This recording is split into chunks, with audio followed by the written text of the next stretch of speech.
Gain staging is a controversial and misunderstood topic. Yet, it plays an increasingly minor role in professional music production. Since there's a lot of misinformation about this topic on YouTube and our students have many questions about it for that reason, I want to clear up the myths in this video and show you what really matters.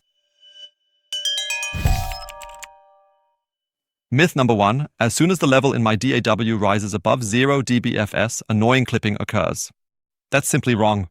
That might apply to DAWs from the 90s or so, a very old Pro Tools version. That's maybe how it used to be. Nowadays, and actually for the last 20 years, all modern DAWs work with 32-bit float or even 64-bit float. The calculations happening there are much more precise. We have endless headroom there, like over 700 dB or something. It's completely off the charts. That's enough for anything you'll ever do. However, there are still exceptions to this rule. And especially when recording, for example, it obviously makes sense not to clip my input channel. Because if I clip that, and there are usually 24-bit converters in there, then my recording is just broken right from the start and there's nothing I can do. It's the same with the output. Normally, I never want to clip my master output because that goes back to the converters, which are 24-bit, and that's exactly where disruptive clipping can occur again. So you actually have to be a bit careful there. Everything in between, meaning inside the DAW, it doesn't really matter. I can demonstrate that for you real quick. I'm here in Cubase. I have a test tone generator here. It generates a send tone for me at 0 dBFS. We can see that here on the analyzer too, 0 dBFS. So now I have some slightly crazy processing here. This patch boosts it by 20 dB 4 times. That means when I turn it on, boom, we're at 80 dB above 0. So completely off the charts, the whole thing is now being sent to a group. I've loaded system again, and when I turn it on, it's lowered by 80 dB again with these two modules here. And then we end up back at 0 dBFS. Even the analyzer, when I reset it, shows me that completely without distortion. Everything's super clean, so it's really no problem at all. The DAW has much more headroom than you'll ever need. There are actually still a few limitations though. On the one hand, analog plugins, which I'll get to in a moment. But on the other hand, very old plugins. One of these old plugins is the Waves de-esser, for example. It's just, they probably never updated the algorithms. It likely still works with 24-bit internally. And if I send a syn tone at 0 dB in here now, everything still looks clean at first. But as soon as I start going above 0 here, you can already see in here, yeah, it's just clipping. I can show you that with a modern plugin for once. I'll turn this one off for a second. The IQ de-esser from HOFA, I can go in with plus 24 dB and it doesn't care at all. The result is still absolutely undistorted. Yeah, it's totally clean. Now, I wouldn't recommend leveling all tracks above 0 dBFS. That's nonsense, obviously, if only because the overview in my DAW suffers. But if a snare or a drum bus or something goes above 0 dBFS occasionally, I don't personally worry about it, to be honest. I just make sure I don't have any plugins that do that kind of nonsense. All modern plugins honestly have no problems with that. Myth number 2. All plugins have a certain sweet spot. Now, that's a myth I really see very frequently. And then it's claimed that somehow all the plugins you use actually have analog counterparts. And that's why you have to calibrate everything to minus 18 dBFS or RMS or 0 VU before you even start mixing anything at all. To be honest, I think that's total nonsense. Many of the plugins I work with are totally clean. I just showed you with the IQ de-esser that it doesn't matter what level you go in with. Sure, there are many analog plugins, but even there it's not so black and white. Let me show you with an example. If I go into a compressor with the drums here, for example, yeah, that's a plugin that expects a certain level just to work properly. So this is a normal level now. I can set the threshold here, and then the plugin works as expected. If I overdrive it completely now, yeah, then it eventually becomes difficult to set a sensible threshold here. All the presets don't make any sense either. It's no problem, most plugins have input gain. You can just turn it down until you're back at a level that makes sense.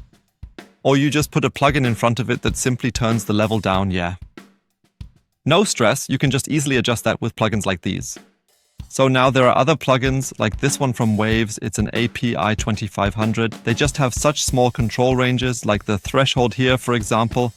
I can't even turn it down far enough for it to work. It doesn't have input gain either. I don't know why either, they probably modeled it after the hardware, the original likely doesn't have one either. But even there, the solution is obvious, of course. Just put a fader plugin in front of it. Or turn it down in the DAW. And then I can adjust it quite nicely right there, exactly how I want it to be. So the solution is obvious there as well.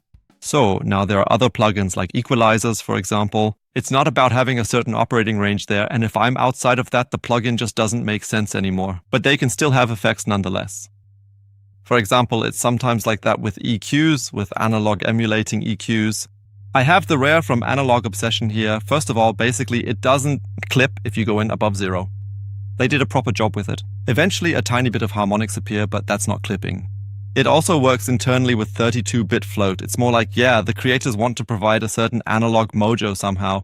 They looked at the original and saw, oh, it has some overtones, so let's build that into the plugin too. In that case, it can actually make sense to think about how loud you want to go into the plugin.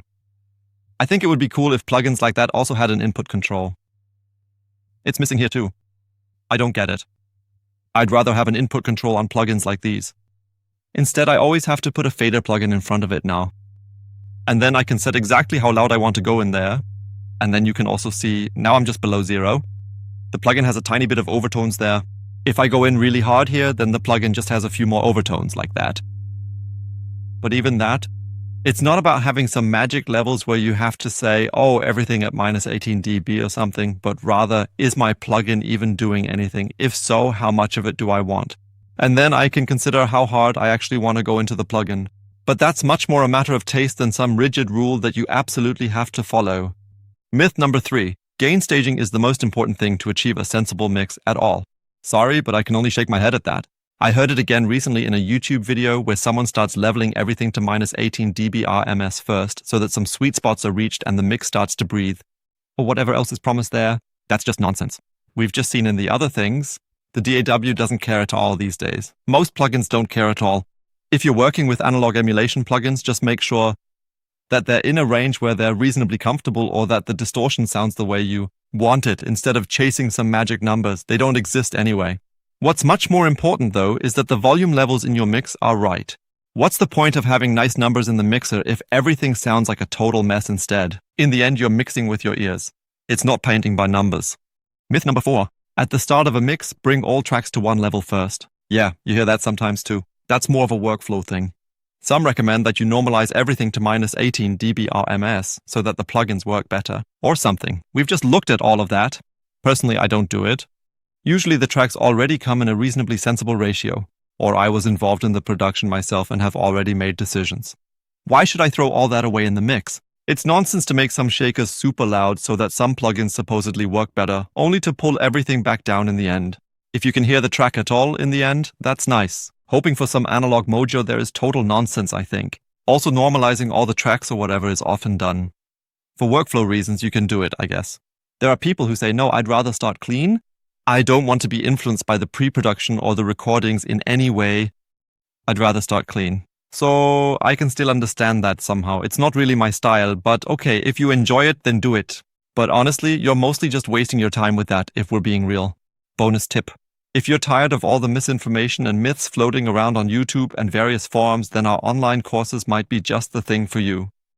We've actually compiled our studio experience, built up over decades here at HOFA Studios, into online courses so you can learn mixing from start to finish in a truly structured way. Check it out at HOFA-College.com, and of course you'll find the link in the video description as well. So, gain staging isn't nearly as important these days as some people on the internet claim. Sure, when recording you should make sure your inputs don't clip. When exporting or on the master bus, you should make sure your outputs don't clip. Those are just the basics. Everything in between, well, that's a bit of a matter of taste. If you want to push your plugins harder, you can try that. But there are no hard and fast rules there. Don't try to obsessively chase after some kind of magical levels. They don't exist anyway. Better to spend your time making more music. That's it from me. Did I miss any myths or is anything unclear? Should I explain anything else? Feel free to let me know in the comments. I'll try to answer everything as quickly as possible. See ya.